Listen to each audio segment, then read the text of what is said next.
पापा जी, खाना। बहू, दुपट्टा कहाँ है तुम्हारा? पापा जी, दुपट्टा मैंने साइड में रख दिया है। वो खाना बना रही थी ना किचन में। आपको याद तो होगा, कृष्ण ने बोला था आज उनके दोस्त यार आएंगे। मैं खाना बनाते बनाते अब कपड़े गंदे हो जाते, इसलिए मैंने साइड में रख दिया। अच्छा, उसके दोस्त यार आएंगे तो इसलिए तुम दुपट्टा किचन में रख दियो और ससुर के सामने बिना दुपट्टे के आ गई। अरे तुम्हारे माँ बाप ने तुमको कोई संस्कार दिया है कि नहीं? देख बहू, ये तुम्हारा ससुराल है, मायका नहीं जो उछलते कूदते रहेगी, कुछ भी करते रहेगी।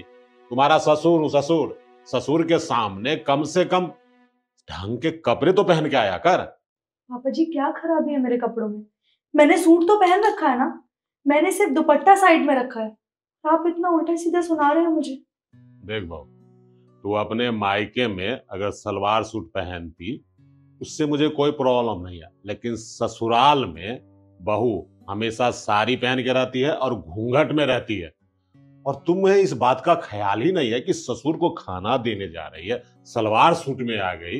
अरे कुछ सोचना तो चाहिए था ना कि तुम कहाँ हो, तुम्हारी पोजीशन क्या है, क्या कर रही हो तुम। ससुर के सामने ऐसे कौन आता है? एक तो मैं तुम्हें समझाने की कोशिश कर रहा हूं और ऊपर से तुम मुझसे बहस कर रही है। तुम्हारी इस बदतमीजी के बारे में अगर कृष्ण को बता दूंगा ना, तो हो सकता है कि तुम्हें मायके का रास्ता दिखा दे, कभी ससुराल में आने भी ना दे, समझी? पापा जी, क्या बताएंगे आप कृष्ण को कि मैंने दुपट्टा साइड में रख दिया था?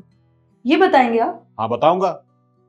पापा जी, पहली बात तो ये कि आपकी सोच ना बहुत खराब है। आपको ना अपनी सोच बदलने की बहुत जरूरत है। बात बताइए, जब मेरी शादी हुई थी क्या कहा था आपने? बेटा तू मेरे घर पर आ जा, मैं तुझे हमेशा अपनी बेटी की तरह प्यार करूंगा, बेटी की तरह रखूंगा। पर आप क्या कर रहे हैं मेरे साथ?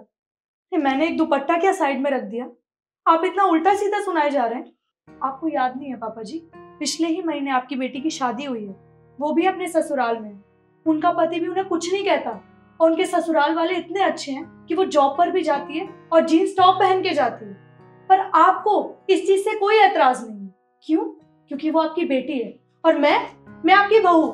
अच्छा, तो अब तुम्हारी इतनी हिम्मत हो गई है बहू कि तुम अपनी बराबरी मेरी बेटी से करोगे? अरे कहाँ मेरी बेटी और कहाँ तू, दोनों में कोई तुलना नहीं है, समझी? अपने हद में रहो। देखिए बाप, सोच तो आपकी यहाँ नजर आ रही है कि आपने कभी मुझे अपनी बेटी समझा ही नहीं। तो आपने क्यों कहा था उस टाइम, बेटा मैं तुझे अपनी बेटी बना के रखूंगा? आप लोग ही होते हैं जो बाहर समाज में जाके ये नारा लगाते हैं, बेटी बचाओ बेटी पढ़ाओ। पर घर में आके क्या करते हैं अपनी बहुओं के साथ? क्या करते हैं आप? मैं मानती हूँ कि पुराने जमाने से ये बहुओं और बेटियों में भेदभाव होता आया है, पर अब जमाना बदल रहा है पापा जी। आप अपनी सोच बदलिए। आप एक बात बताइए, आज तक मैंने आपके कोई भी काम को इनकार किया है? ऐसा कोई भी काम हो घर का जो मैंने ना किया हो? ऐसी कोई भी जिम्मेदारी हो जिससे मैं पीछे हट गई हूँ? मैं एक बहू की तरह ना इस घर को संजो के रखती हूँ, पर आपको ये चीजें नहीं दिखती। तो पापा जी, एक लड़की ही होती है जो अपने सपनों को सेक्रीफाइस करके अपने घर की जिम्मेदारियों को बहुत अच्छी तरह निभाती है ताकि उसका परिवार खुश रह सके। और इसके बाद भी अगर आपको ऐसा लगता है कि मैं अपनी मर्यादा में नहीं हूँ, पापा जी यहाँ आपको अपनी सोच बदलने की बहुत जरूरत है। अच्छा, अब मुझे सोच बदलनी पड़ेगी। पापा, आप क्यों लड़ रहे हो रिद्धि से? मैंने आपकी सारी बातें सुनी है। आप मुझे एक बात बताओ, आप अपने आप को देखो ना। आपने भी शर्ट नहीं पहनी है। अक्सर मैं भी घर में घूमता हूँ, मैं भी बिना शर्ट के घूमता हूँ।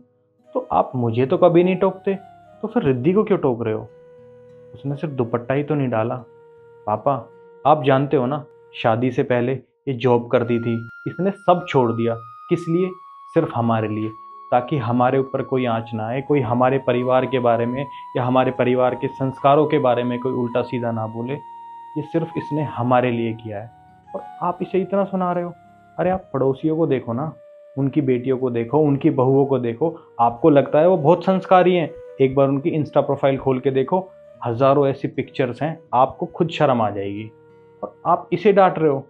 पापा, जब हम शादी के लिए गए थे ना, तब आपने कहा था हम बहू नहीं बेटी लेकर जा रहे हैं, और अब आप क्या कर रहे हो? बहू और बेटी में फर्क कर रहे हो। पापा, शायद आपको मेरी बात बुरी लगेगी और आपको ऐसा लगेगा कि मैं जोरू का गुलाम हूँ, मैं इसकी तरफदारी कर रहा हूँ। पर ऐसा नहीं है पापा, ये गलत नहीं है, ये सही है यहाँ पर।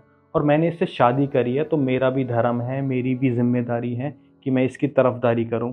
ये यहाँ पर गलत नहीं है। अगर ये गलत होती तो मैं बिल्कुल आपका साथ देता। बस किशन, वो पापा और मेरे बीच की बात है, मैं खुद मैनेज कर लूंगी, तुम जाओ।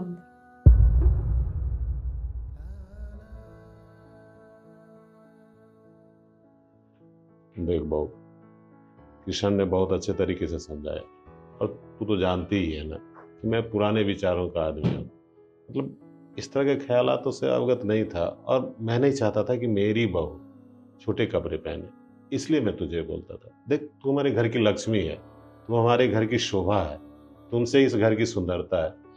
और तू अगर पूरे कपड़े में रहती है ना, तो मुझे लगता है कि मेरे घर में साक्षात लक्ष्मी है जो घूम रही है। बस इस कारण मैं तुझे टोक देता था। देख, अगर तुझे मेरा टोकना बुरा लगा तो मैं तुझसे माफी मांगता हूँ बहू, मुझे माफ कर दे। ये तेरा घर है, तू जैसे चाहे रहना रह ले, क्योंकि मैं समझता हूँ कि गृहस्थ जीवन में औरत ही घर की साक्षात देवी है, और तू मेरे घर की देवी है। मैंने तुझे अपमान करने के लिए ये सब नहीं कहा था, मैं सिर्फ इतना कह रहा था कि औरों की देखा देखी करके तू भी अपने मान मर्यादा को मत भूल जा। बस इसके अलावा मुझे कुछ नहीं कहना। तुझे जैसे रहना है रह, तेरी खुशी में ही हमारी खुशी है, और मेरी भी खुशी यही है कि तू इस घर में खुशी पूर्वक रह, आनंद से रह, उसी में सबका कल्याण। जी पापा जी, मैं शादी के बाद आज तक अपनी मर्यादा नहीं भूली और आगे भी नहीं भूली।